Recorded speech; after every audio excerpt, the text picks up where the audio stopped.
we're going to go through today is a second video on our Mobiliser Stabiliser series. And just as a quick recap, the Mobilisers are the big dominant muscles which create power and speed. So think about muscles like your quads, your glutes that we're going to look at today, are some of those muscles, hamstrings, your big calf muscles.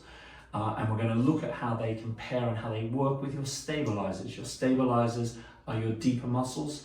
They control rotation. They help you perform well in terms of getting your mobilisers to do their job properly, but they're also super important if you've got any pain. If they're not functioning properly, there's generally going to be stabilisers that we need to be retraining that will help settle down your pain. So there's a quick recap of the two different types of muscles we're going to look at. And we're going to look at the glutes. So we've got the glutes here, and I'll highlight here for you. So there's your superficial glute, that's your big glute muscle.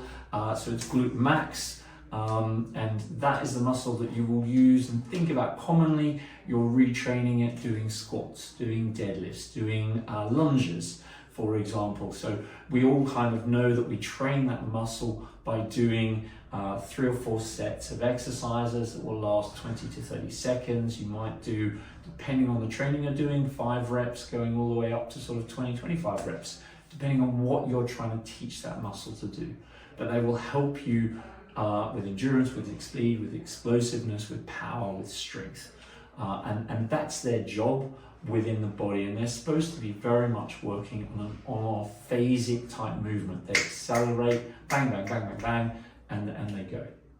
Very, very different to the stabilizers. So if I take off one layer of muscles here, and I'll highlight on here, this is your glute med. So your glute med is one of your stabilizers. There is actually a very deep glute max stabilizer, and there's glute min. So these all control how your hip moves and what you're working from there. So the stabilizers are designed to help control rotation of your hip.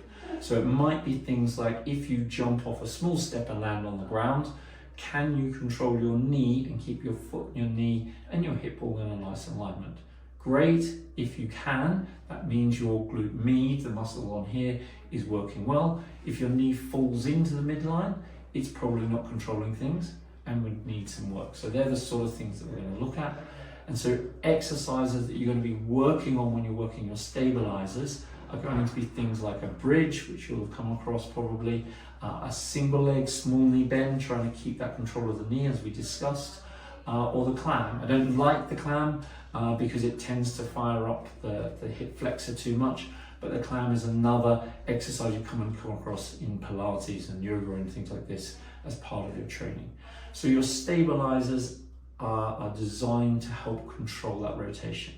Now what we need to look at is what happens when things go wrong. And the body goes wrong because we spend a lot of time sitting, so our glutes are in a very lengthened position a lot of the time. If you cross your legs, that puts the glute med under more stress, so that can actually make it longer, make it inefficient in how it works.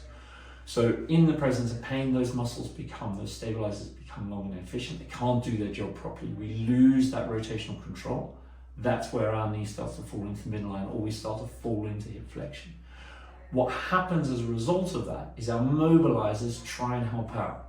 Okay, they're not designed to do it. They can't work in the same way as the stabilizers. The stabilizers are there to hold. They can work for long periods, nice and smoothly, and control movement. When they're in pain, they can't. The mobilizers start to try and take over. And this then kicks into why you feel like you need to stretch or you need to roll every day, every morning. It's an imbalance in these muscles that's probably driving it. It doesn't matter if you're playing a lot of sport and stuff, you will need to do some stretching and that side of things. But if you're getting into problems there, that need to want to stretch and want to roll is because your mobilizers are tightening up and constricting how you're able to move and function, because they're trying to help the weaker muscles below do their job more effectively.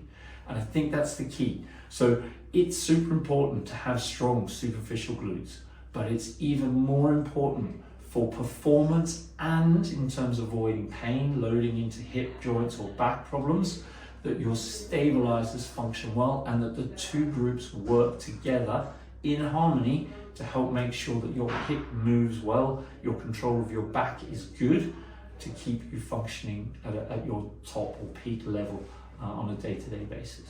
So I hope that helps.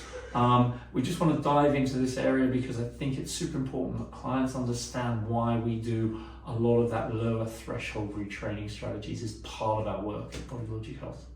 Okay, see you soon.